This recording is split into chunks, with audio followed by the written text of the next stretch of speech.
Here we are for another research chat. It's been a little while since we've had one of these. I've taken a bit of a break from doing them over Christmas, but here we are, we're back again. So really happy to have Luke Turnock with me today. Luke's work is around performance enhancing drug use. The reason I came across Luke's work was currently supervising 2 students doing some work in this area.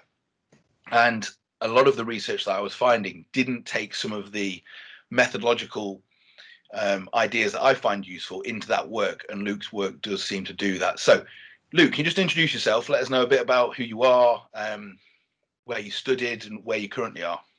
Yeah, absolutely. So as you've introduced me, I'm Dr. Luke Turnock.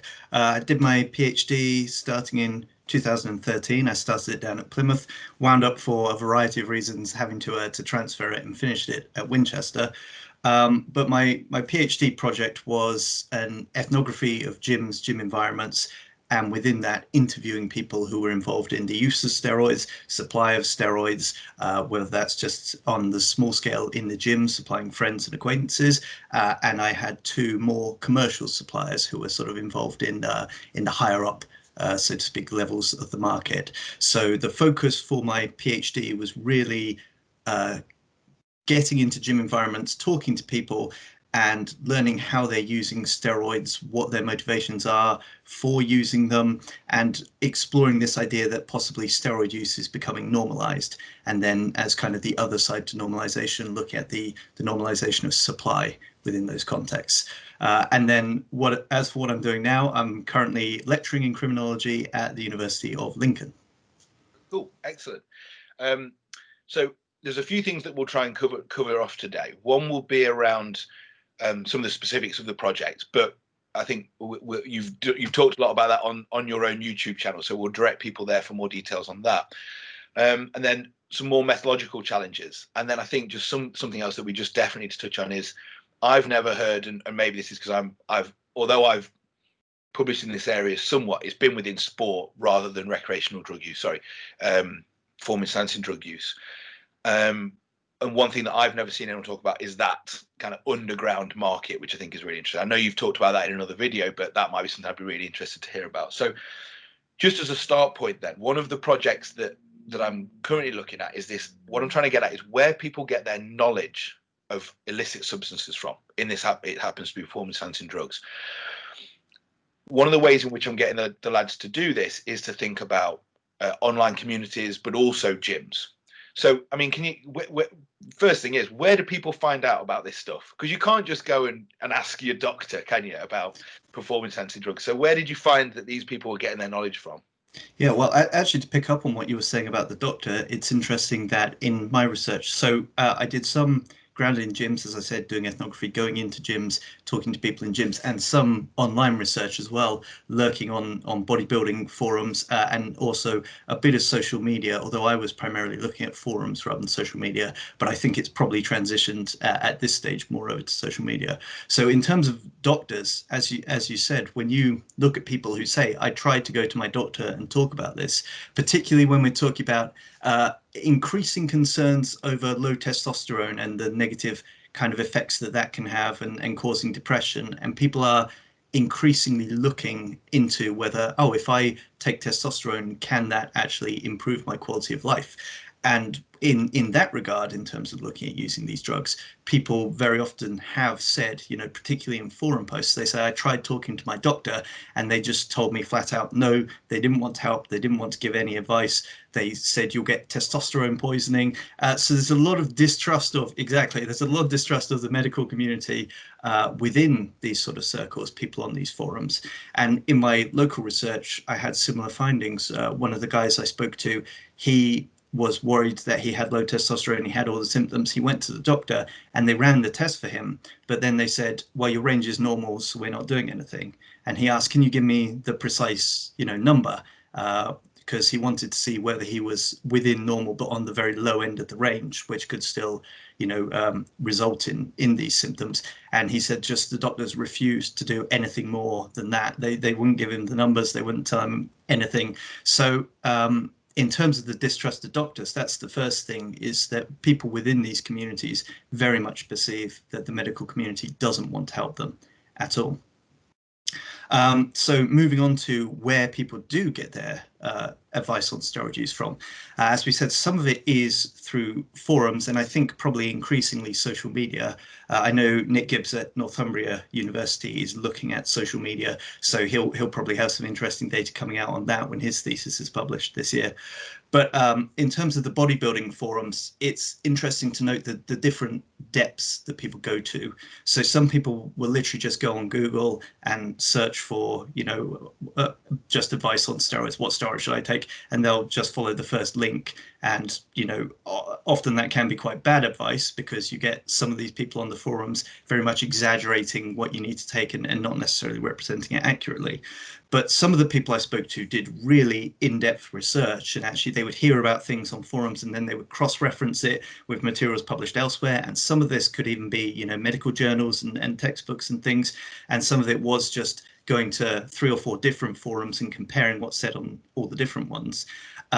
So there's kind of 2 levels to which people learn, and some of it is very much just scanning, just seeing a blog where someone said I took this and it had this result, and they'll think that's okay. But then some of the guys really did go in depth and did look at proper publications, looked into all the science, all the sort of biochemistry behind it. And that really showed through in my research. And particularly, I sort of distinguish between the sort of casual lads who train in the gym and they train with their friends and they just take what their friends say to take, which they've probably just learned online, or they spoke to just one bodybuilder in the gym and he said, oh, this will be good. And then the more sort of competitive guys, the powerlifters and so forth, where they'll have this kind of ethnopharmacological knowledge within their subculture and share what they think accepted norms of use are within their subculture, but then they'll also constantly be updating that and looking at any new research that's coming out and looking at what people online are saying that they've experimented with and always adapting with that. So the learning process can actually be quite complex in some of these communities. Yeah, and also in some respects ahead of the science, because the scientists, a lot of this work can't be done in the same way that the lads who are using it can do it in terms of anecdotal ways. And interestingly, I was thinking about the medicalization of this. So the medicalization of testosterone or low testosterone, and the way that a lot of this fits and aligns with American society, where, okay, I've got low T, go to the doctor, and the doctor's just happy because you've got your medical insurance to give you whatever. And it's a very different way that we construct the world of medicine in this country in comparison to America. But the medicalization is still filtering over in the same way. So that's maybe that tension, isn't it? Of, oh, I know that low testosterone is bad, but now my doctors won't help me. In America, it would be a different system, maybe a service rather than the way we're constructing it here. So that's interesting. I wonder how that will play out. That will be an interesting thing, because that knowledge is not going anywhere. Men will know that they should be in a range and they'd probably prefer to be at the top of that range. Interesting. Okay, so let's move forward into kind of how you got into doing this project. So a bit more into the kind of methodology. So I guess that would take in not only how you got on to start the PhD, whatever that process was that got to that, but I'm assuming some sort of personal interest in the area. What did that look like? How did you come to study it? Yeah, absolutely. So sort of right after I was finishing undergraduate study, 2010, one of my friends had also just finished university then, and we moved back to Devon together. And he, during his time at university, got involved in powerlifting, doing like GBPF powerlifting tournaments. So he said, "Do you want to come to the gym and get involved in training?" So I, went along, started working out with him and sort of learning the powerlifts, learning the culture at the same time. And reasonably shortly thereafter, because we went to one of these sort of hardcore gym spaces with like a lot of very big guys who are using steroids and various other things, he started taking steroids because he had met guys who were using it and was sort of comparing his performance to theirs and wanted to go into more of that enhanced route. So that was kind of my introduction to the world of steroids, really, was through him. So when it came to applying to do a PhD, I actually, Ross Coomer was based in Plymouth at the time, who's published on image and performance enhancing drugs a fair bit, and he had on his page on the website that this was an area he was interested in. So I just messaged and sort of said, oh, I know people who are using steroids. I know people who are involved in supplying steroids in gyms. So I'd be interested in doing a project sort of based on my talking to people in gyms and exploring this subject area. So that was kind of how I got started on this PhD, was entirely through my personal interests and circumstances being involved in those gym environments and doing powerlifting training myself. Yeah. Okay. So with that in mind, then, in terms of the methodologies you've used, the assumption would be, and it's accurate in certain areas, that those communities are hard to get into. Now, if you're already into them, you've kind of broken that down. But have you got any kind of experience of finding it challenging to speak to certain people, or was there any kind of stories or experiences you had, or was it relatively simple? You just passed as someone who was interested in training, so they spoke to you. How did you find that kind of tension? Yeah, well, I've got a few anecdotes of various incidents where, people didn't want to talk to me for whatever reason. So broadly, I found, especially within the hardcore gyms, especially dealing with powerlifters who sort of recognize me as belong to the culture, they were broadly quite happy to talk to me. And I got a lot of good data from them. Quite a few of them were interested in doing interviews, and I think wanted to tell their side of the story. And it ties in with what we were saying about they're perhaps ahead of the thinking of the medical community and academia on a lot of these things. So they actually wanted to get their opinions and their beliefs on record and get those out there.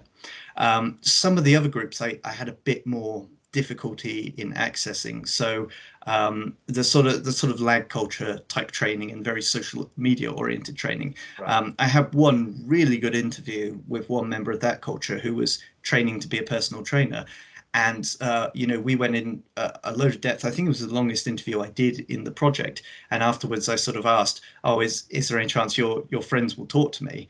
And at first, they were like, "Oh, what's in it for me?" Basically, wanting a bit of a financial compensation for doing it, which I wasn't necessarily opposed to. I didn't have ethics approval for, so I would need to put in to get that done.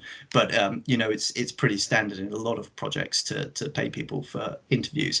But then because I was doing my PhD part-time whilst I was working, I was actually working as a private contractor at Devon and Cornwall Police Headquarters.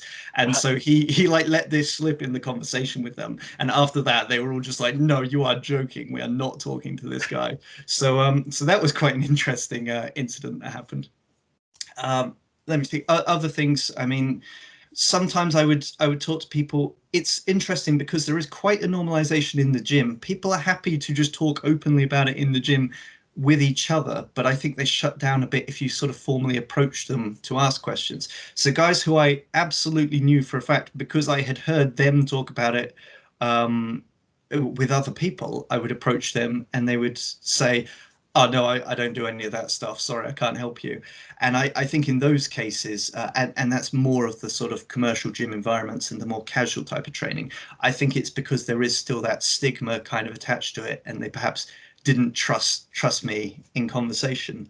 But one of the funniest examples of that, which I reference in the thesis, was there was a personal trainer at a nearby gym who I approached him and I sort of asked him, I said, "I'm doing this research project themselves. I'd be really interested to hear your perspective as a trainer."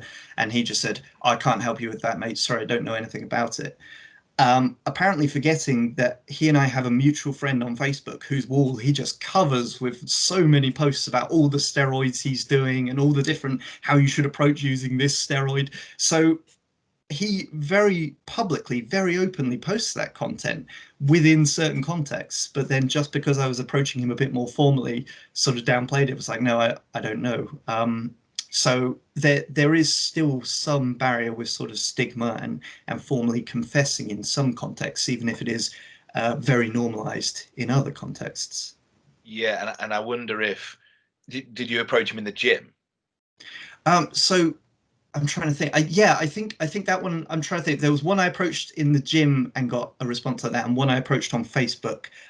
So I'm trying to remember which of the two that one was. I think that might have been the one I approached on Facebook, actually. Right. I'm just wondering if in certain, like you say, certain spaces it's okay, in certain spaces it's not. And I'm just, as you're talking out, we have a gym just up our road, which I obviously can't go into at the moment because we're in lockdown. But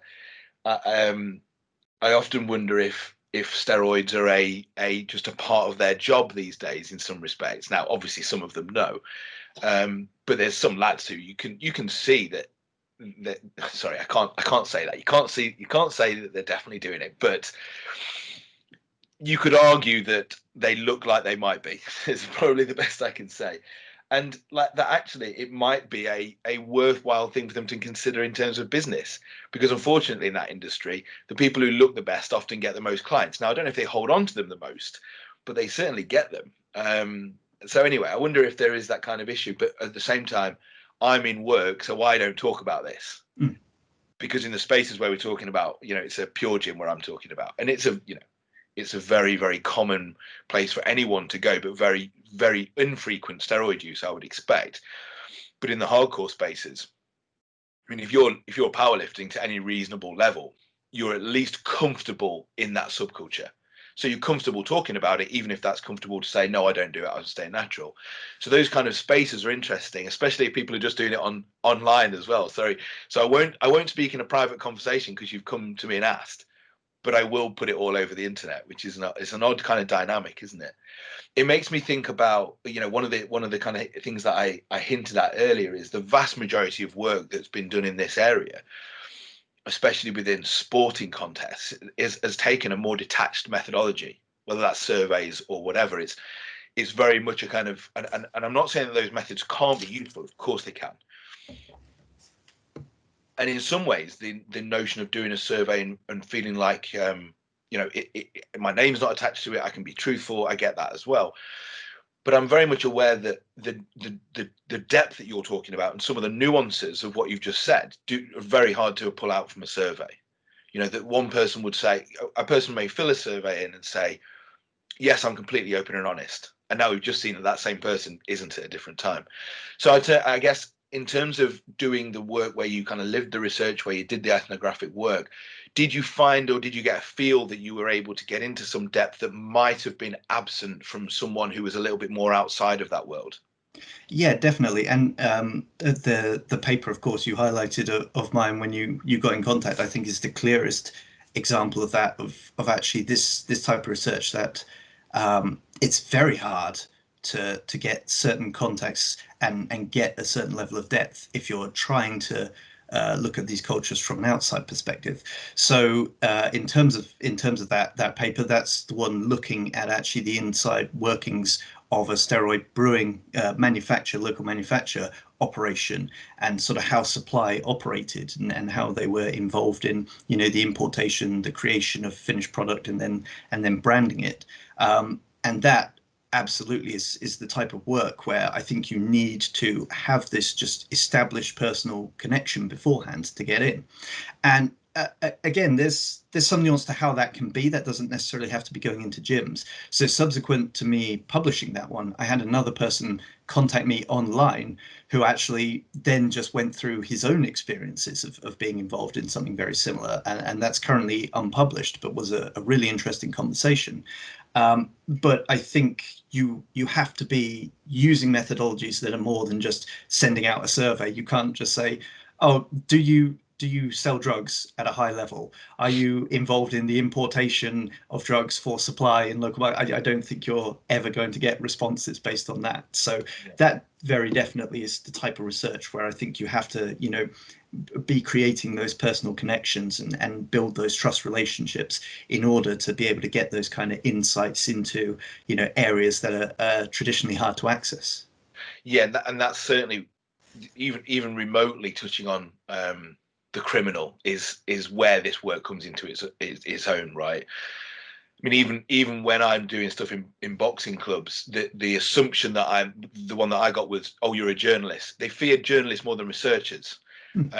So that was the same kind of principle. They might fear you being a copper, but I was a journalist, and it was like, oh, okay, so you're going to write about this? Well, yeah, but not in the way that you're thinking about it. So I guess you have that kind of process of them understanding that you're not that you did work part-time with the police, but it wasn't connected to this. So that's interesting. And in terms of just while we're on this, because I think we just need to go a bit more into depth. One, can you give us the name of the journal paper, because people will wonder what that was? And two, can you just tell us a bit about this notion of steroid brewing? I mean, I'm almost certain everyone who listens to this will not understand those two words aligned in that order. They may know home brewing of beer, but that'll be about it. So just a quick run through for that in terms of personal interest and other people's interest. Yeah, absolutely. So the full title of the paper, I'll try and get it right off the top of my head. As with all academic articles, you do go for, quite a long title when you've added on all the subtitles and explanations and so forth. So it's what is it? Inside a steroid brewing and supply operation in southwest England, an ethnographic narrative case study, I believe is the full title, and that's in the journal Performance Enhancement and Health.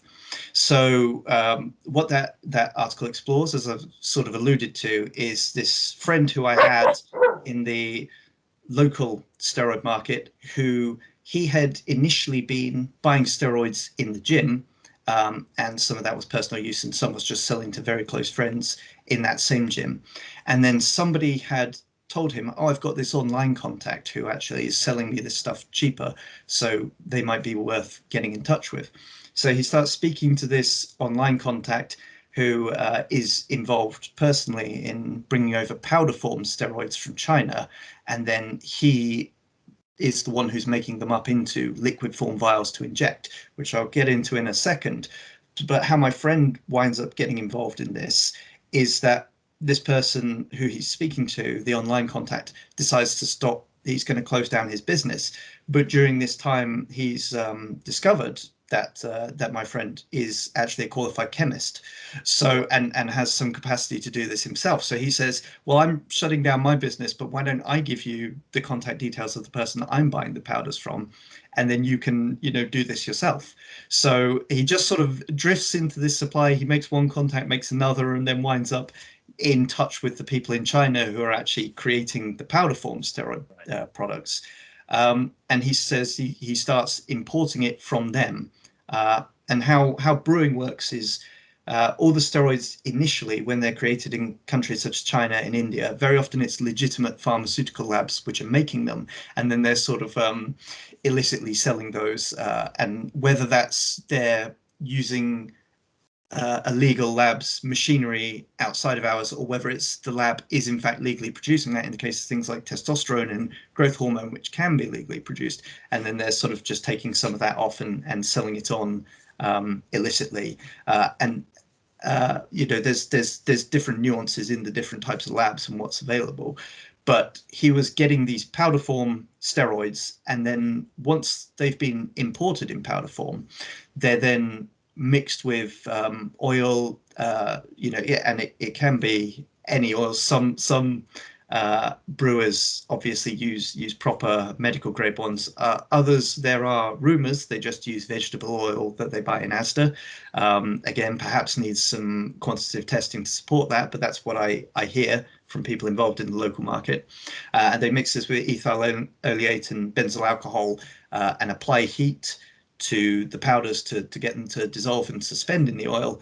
And then this is put in all the vials that are sold in the gym. So when you buy a vial of liquid steroids in the gym, that's gone through that process. If it was originally imported in powder form, and then it was turned into a liquid vial by somebody operating generally within the local market. And that might be within the UK. I think quite often it is people who are based in the UK doing that. Sometimes they are imported in liquid form from countries such as Turkey, and Egypt, I'm aware of, but quite a few of the products that people buy have been assembled in that way in the local market. And if they weren't assembled there locally, they've probably been through that same process, but it's just one country removed.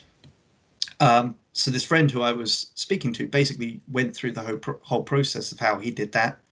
And he sort of compared his experiences to some of the other labs, because the process to make sort of a poor quality steroid product is actually fairly simple. You don't need much at all. You just need those ingredients to suspend the powder, and then you need to apply heat and filter it, and that's about it. Llewellyn and Tober's book Underground Anabolics actually goes through the details of how you can do it on a quite basic level, and that's about the first publication I think there's been on it. That was 2010, and there was another article by Krasker et al. About the same period. So that's when sort of awareness of this process seems to have reached a more academic level was 2010, and this friend was doing it. I don't think he told me the precise date, but he talked about how customs began to seize more things and were getting more stringent at the time of the 2012 Olympics. So he was definitely doing it before summer 2012. That gives you an idea kind of the time frame when certainly this home brewing really became a thing. And he sort of went through actually how he, in order to kind of market his product, wanted to make a much higher quality one, being from a chemistry background. So it talks about having the capacity to know how to do simple chromatography tests, which would say what the purity of the powders were before ever creating the product, and being aware of what lab equipment he should buy, whether you need vacuum filters and so on, in order to be able to filter it and make it to a higher standard. So he actually said that they had a separate room set up in the flat of another guy who he met as a steroid dealer in a gym, and sort of approached him and said, well, I can get this powder, and I have the know-how to home brew it. So given you already have all these connections from this product that you're buying from someone else and then selling on, should we get together and I can set up an operation in your flat?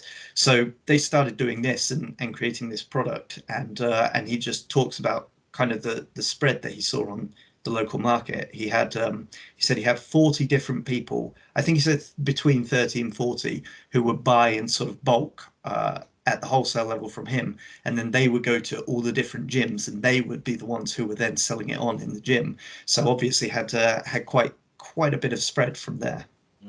Very interesting, that, isn't it? It's a whole part of the world. I think most people in kind of casual society understand some level of performance enhancing drugs, but all of that would be very new to people, I think, very much. So I mean, it'd be remiss of me not to kind of push on the kind of methodologies to some respect, in that we've talked very positively about it. It's clearly given some insights that are new to me, and I know this area, so there's some goodness coming from this.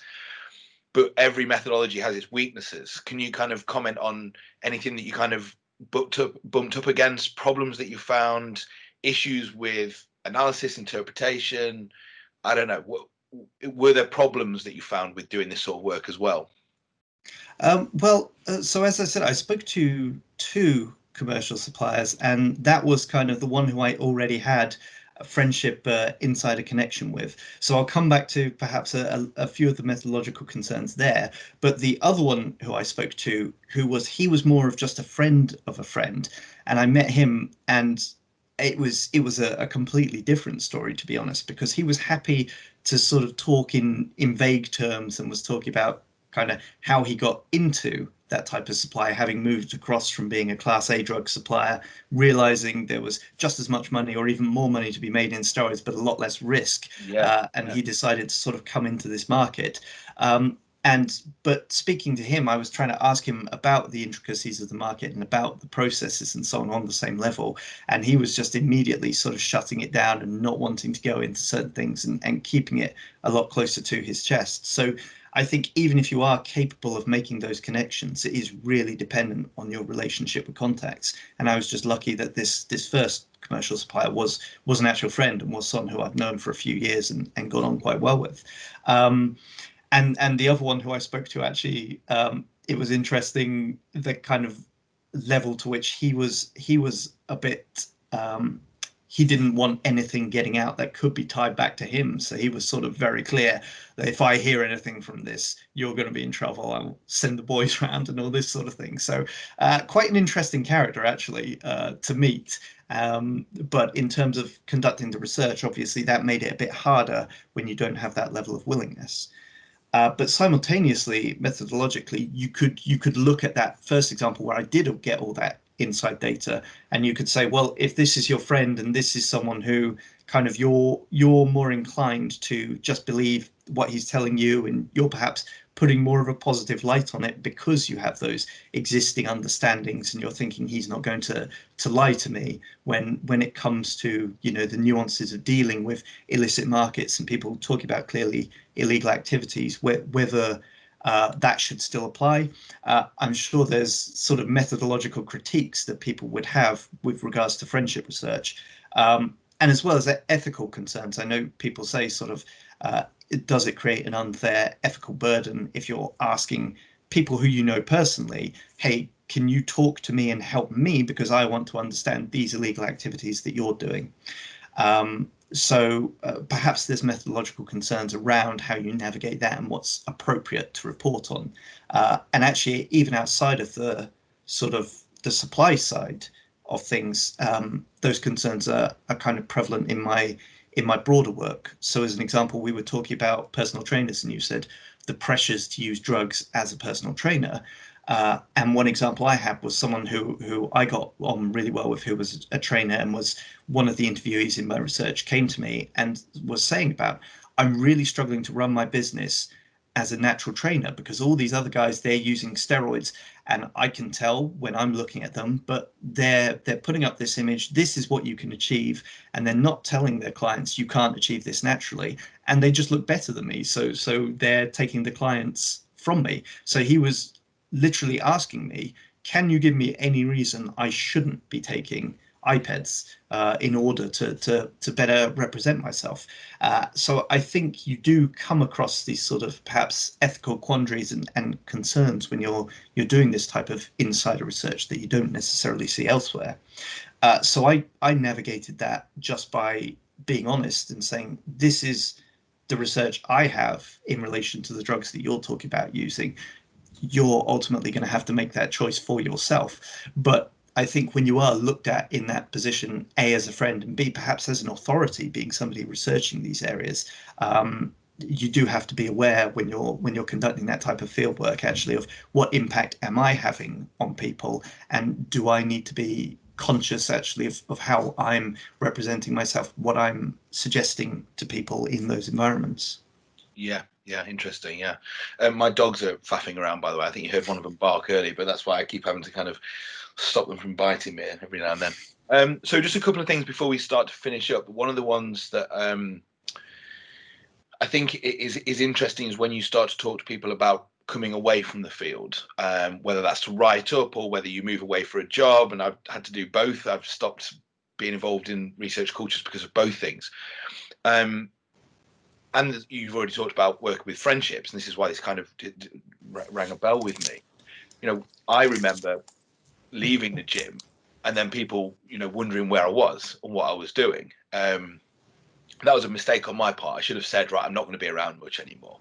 And I wonder if there's anything similar with you. And the reason why I think it's slightly more important with your work is that, you're talking to people who are doing things which are at least in a grey area legally and sometimes straight illegal. So, they could be like, well, where is he? Do I need to worry that he's now not here? So have you got any kind of issues around that? Have you had any issues with coming away from the field, or is it just been basically fine? It's largely been fine, to be honest, and that might be because I was still going to gyms sort of socially, because I got involved in it because of my interest in gym training initially. Right, okay. That I didn't enter kind of just as a researcher and go in specifically with that research focus in mind. So people had just already been used to me being present in some of the gyms prior to my ever, interviewing them or ever, taking proper field notes. So when I sort of stopped collecting, Go away. Sorry. I have a rule of not having the dogs in, but they were so settled today. Carry on. I've got one here who's very much the same. If anyone knocks on the door, she'll just explode barking. So used to it, definitely. Yeah. So when I finished, came to the writing up stage. Actually, I had a sort of grounded theory approach. So I was writing, analyzing, coding as I was in the field and sort of doing those simultaneously for large part. But when it sort of came to finishing formal data collection, the main gyms that I had been resident in, I was still training in and still hanging out in. And the guys who I knew better in terms of the interviewees, for most part, I was still in contact with because they all had my phone number or they had me on social media or something. So actually, I didn't really have any of those issues of people wondering where I was or what was happening because I still maintained that contact for the most part, even once I had finished the main data collection. Yeah, so I guess where I where I had a difference was I never really used social media. So I started collecting data in 2008, and that's a significant amount of time in social media terms, isn't it? It wasn't such a central part of our lives. I never recruited participants or spoke to anybody via it. And current PhD student does a lot, uses it a lot, and I guess that would be something which would mean that I wouldn't have been so absent, because they would have been like, oh, he's still there. I just wasn't present to them in that way. Okay, that's interesting. So you touched on grounded theory, so you can just talk about kind of how you use that, what that process was like, and also if there are any kind of key texts that you go back to or you use to kind of grapple with some of the issues around doing this sort of involved research. Yeah, so I mean, obviously the main text is The Discovery of Grounded Theory by Glaser and Strauss, but in terms of within this kind of context, Lee Monahan talks about how he framed his book Bodybuilding, Drugs and Risk, coming from a grounded theory approach, and really just being involved in the field and wanting to represent the realities that you experience in the field, as opposed to trying to fit it to sort of a grander theory and try and tease out, oh well, this fits there, this fits there. The approach I liked was just that bottom up approach that you get with grounded theory, that actually I'm in the field, I'm experiencing these things, I'm talking to people and I'm learning these things, and actually I can kind of develop my understanding through identifying categories and properties whilst I'm involved in that field work, and then I can use what I've discovered from my time already in the field to direct my further research beyond that point. So I just found, in terms of like wanting to do real research grounded in what I'm actually experiencing in the field, the grounded theory approach was just the best way of approaching that, I felt. And then the critique is that there's no such thing as a purely grounded theory, and that we all come in with preconceived ideas and issues and all the rest of it. So how do they kind of manage that? How do Glaser and Strauss manage that? Because I know that critique is thrown at grounded theory all the time, that it's not there's no such thing as it. And I also know that they do a better job than just saying these ideas magically sprung from my mind with no kind of like formal education to kind of set them up in. How did you manage that sort of tension again? Yeah, I think a lot of the writing around that time is actually becoming aware of this and moving towards just acknowledging that we do come in with these biases, and sort of reflexively looking at your own background and your own way of understanding things. So, Howard Becker's Whose Side Are We On came out almost exactly at the same time as the discovery of grounded theory. And there is this move in sociology at that time to acknowledge, yes, we do have these influences coming in, and there's no such thing as just being purely, detached from those, but it's just being able to acknowledge that, yes, we do have these biases that come into our work, but we're making this conscious effort to actually represent things as accurately as we can kind of see them coming together in the field, and beyond just the influences of other theories. Obviously, there can be influences on you as a person. So in my work, it was just acknowledging, coming from a powerlifting background, am I going to perceive the powerlifters in a certain way relative to sort of the lads in the gym, and are there those biases coming through in the work? So just really in my methodology chapter, making sure that I'm detailing my positionality as a researcher, and trying to be reflexive in how I'm constructing my findings, was really the way in which I sought to address those types of issues. Yeah, and was there a moment where that clicked for you? I remember there being a moment for me, which was, I looked back at a note that I'd taken, and I spent a lot of time with men training and very little time with women. And I looked at a note in my field notes, and it wasn't sexist, but it was not appropriate as a person who's a pro-feminist to write about a woman in the gym in the way that I wrote about it. It wasn't sexualized. It was just saying, oh, she was just in our area, sort of thing, like it wasn't her space. Well, and it wasn't while we were in there, and it made me reflect. And I was like, oh Jesus, look at what I've done. I've become one of these men that I'm researching, which, as you know, is part of the project, in some respects, to align with their subjectivity. And that was a moment for me. I really held on to that, and it enabled me to see that difference. And was there something that you did similar? I mean, you've already kind of touched on one, the notion of the powerlifting bit, noticing that you were a powerlifter first. Was there a moment in that time? Yeah, so one of the key things that I talk about in terms of, how the different groups were learning to use steroids and how they were putting this into practice, it did seem to be, oh, the powerlifters are doing way more research into this. They're taking a lot more time before they use steroids versus the lads just using, casually whatever their friends are using. So my overall framework was sort of saying, hey, the sporting side of things, the competitive side, they are much more careful, they're much more cautious, which broadly does hold up. But one moment that gave me pause for thought was one of the guys I interviewed, Rich. I interviewed him fairly early on. I think he was sort of like he might have been the fifth person I interviewed in the project, and it was only a couple of months after starting formal interviewing. Obviously, I've been in the field for a while before this, and then he had just talked about his experiences, and then about 3 months later, I think it was a few months later, I see him in the gym again and we're talking, and he sort of at this point says, oh yeah, something I didn't mention before, but actually, it might be relevant. I can't remember exactly how he introduced it, but he then goes on and tells me, yeah, I was quite stupid because I took these steroids, and then when I was coming off, I had a really bad experience where one of my balls was twice the size of the other. It swelled up massively, and I thought I had testicular cancer, but I didn't want to go to the doctors and say I've been doing steroids and I think I got testicular cancer. So then I went to online forums to ask people what they thought, and it just struck me that I've been constructing up to this point this whole framework of, we have these sportsmen who are really cautious in their use, really intelligent in their use, really informed.